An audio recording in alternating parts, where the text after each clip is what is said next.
All right, what is going on, Haunt Nation? I'm Ant, See? and this is a review for Headless Horseman Haunted Hayrides in Ulster Park, New York.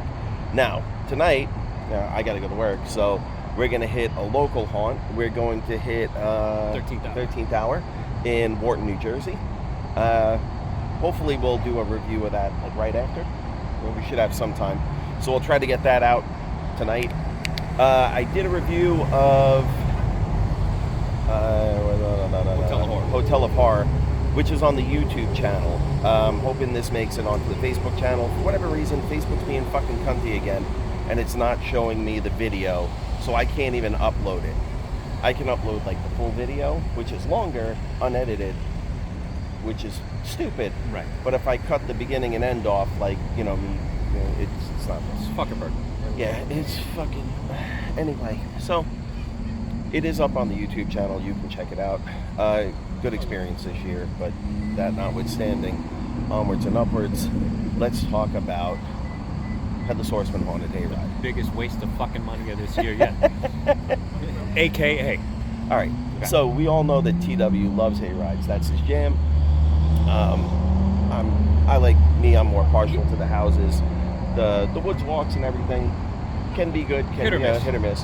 But my jam is the houses, his jam is the hayride. So what did you think about the hayride? The hayride is back for 2 years now. Even though, if you remember a few years ago, I told you that they told me it was never coming back because they needed to put seatbelts on the hayride. Still the same, legs hanging off the end. Right. They still overfill the hayrides, which is fucking annoying because if you don't run, you're gonna get stuck sitting in the middle. And they won't let you kneel, they want you on your ass. Right. So, kind of annoying. If you're gonna do a roundabout thing, everybody should be Roundabout. a roundabout. Right. Right? So what did you think? Right. It was horrible. It was the worst hayride that I have been to there. Okay, so far. What made it horrible? Because I'll counter that with some things that I think made it better than some of the other ones. Fucking everybody's got a loud goddamn car. Yeah. Damn, well. Yeah, everybody got small penis disease. Stars and bars and... Yeah. Well, I don't But you even got a car understand like what is that. Like, you're like a racist cop at that point. I don't understand. Anyway. Right. Easily distracted, folks. So, number one, hardly anything going. Hardly any fucking thing going. So to be fair, we did go at the end of September. We did go before, like, the major part of the season. But you know me, I want a standard. I want something from the beginning to the end to be a consistent experience. I'll give you we really went like the last weekend of September, so we're pretty much But at remember, October. but I would counter that though by saying that the actors and everything they should be fired up at the beginning of the season, and get burnt out towards the end of the season. Well, I think they were into it. I'll say I think they were into it. I don't think anybody was that were on the hayride in total. Probably, you mean? Well, that is the problem. Yeah. There was a lot, which usually isn't the case for Headless Horseman. There was a lot of dead space. Also, we sat on, if you're facing the tractor from the back of the hayride, we sat on the right side, and there was everything sweet fuck all going on the right side. Yeah, a great majority of the shit was going on. We had like one or two gags that went off on our side, but the majority was on the left side. So if you're going, sit on the fucking left side. Because if you sit on the right side, you're not going to see a whole hell of a lot. It's really difficult the way you're sitting, with your legs hanging off. It's really difficult to get a full 180 to see what's going on through the other people. So be forewarned. Right. The speaker, though, was working. Was fixed. It and doesn't sound like a 1980s subway announcement anymore. So you could actually hear what the girl was saying. I don't think her acting skills were very good. She was like, "Oh no, here they are. We have to leave." So, not to take a shit on her, but if you're going to be in a position where you have to act a scene and tell a story with acting in it, you should probably be a little better at acting. Yeah. A little. Just not like... Just try. "It is your own fault that you are here. Now you will suffer." And then the fucking cart rolls away. It's like, wow. Yeah. Okay. It was also... really no cohesion in terms of a storyline. No, well, the storyline is basically only the storyline for the hayride. Yeah. I don't think they didn't really progress the storyline that I saw farther than that, right? So hayride notwithstanding, the hayride stopped and they actually had a decent part that we could walk, which actually had more going on than the actual hayride, yeah. Which was nice. So I enjoyed that. I enjoyed the scenery. It's some of the same scenery you might have seen if you'd actually walked the trail in years prior when it was open, post-COVID.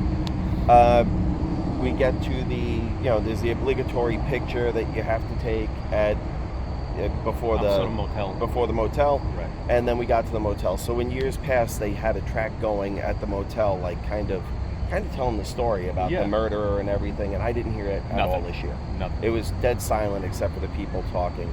We got to the motel, there was a group of 6 in front of us, and they put us with that group. Yeah. So again, we are overloading the groups. No group should be bigger than 4 because we're watching them hit gags.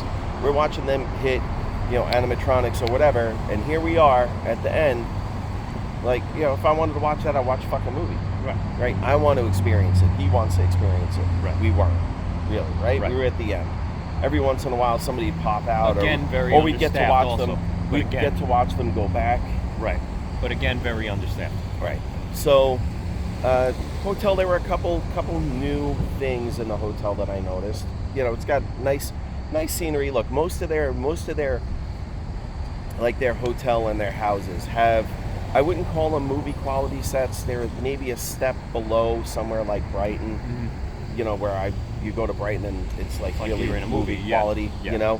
They're like a step below, but they're good. They're good sets. And for the most part, I think the costumes were appropriate for the sets. So they're just the same throughout the entire fucking place. So we did the walk through the corn maze, which was fucking empty. Yeah. There was literally nothing going on in that. After that, through the little clown area, and again, because the way they put us in, I'm watching things reset. So we're missing a good portion, yeah? Right. Went through all of that maze, and then we had the 2 final houses, right? Oh, there was a new addition, but we'll get to that. So, first house is like scientist bringing things back to life, right? They had the big chamber with the person with the blood and everything. Yeah. It was like a morgue and a science thing. By then I was so underwhelmed that I really didn't follow any kind of thing. Yeah. So, again, good sets, and all in the costumes, and the people that were there were into it, but we didn't have a lot of actors this year, not that I noticed. Right. After that, you used to just be able to walk over to the other house. Now there's kind of a forced path that leads you to a new area, which is like a small walkthrough, like a small walkthrough. They had a lot of things there, but nothing really did like a dark miniature golf scene. Yeah, it was. I don't know. It seemed like something I would take 8-year-olds to, so they could walk through and see, look at the monster that's not moving. Look at the pumpkins, and it was. Look, it's new, so I'm not going to completely take a shit on it, but it just seemed like filler, like something that wasn't necessary. But we're trying to show you your value for the $80 you're going to spend on the ticket and the fees and the tax. Right. So, and then the final house had a lot of lights on it. We didn't watch the magicians doing the same thing every year. Yeah. The final house had a lot of lights on it that were color changing, which looked weird for a haunted fucking house. Yeah. And they were syncing the music. I mean, that's kind of cool for like a Christmas rave thing, or even like a Christmas thing where you're trying to make it not spooky. But right. The whole point is you're trying to make it spooky, and it's not. It's just, eventually the lights went off, and I'm like, oh, there we go. Now it looks like a fucking haunted house. Right. What'd you think of the final house? The final house is more or less a traditional house with some things in it that make no sense. Right. My whole thing in general, even just not even saying anything specific to any of the attractions, it almost seems like Headless Horseman pulled a Metallica. They were great for a long time. They were, and then when they found out that they can phone it in and people would still show up in droves, that's when it became a family fun amusement park. So my whole thing is and correct me if I'm wrong, but there is nothing frightening about that attraction. No. At all. I did not At find all. anything frightening about it. There was nothing frightening, nothing really gory. Not that you need to have gore, but nothing frightening, nothing gory. But not even creepy in terms of like something that I would be like, getting a little bit of excitement. Oh, I can go in by myself. Like I can't see being frightened by myself in any of those. I think that was the general consensus. On a separate point, I know I usually start out with this. They do have a gigantic parking lot, and parking is free, which is always a plus, especially when you're charging $80 for a fucking $80. ticket. Yeah, right. exactly. We did get a small discount, like $5 discount, but not because of who we are. It just happened to be like, hey, come in September. This night, yeah. Right, come in September, and we'll give you $5 off. So it's something, right. But it's not even a tenth of the ticket price, but. Right.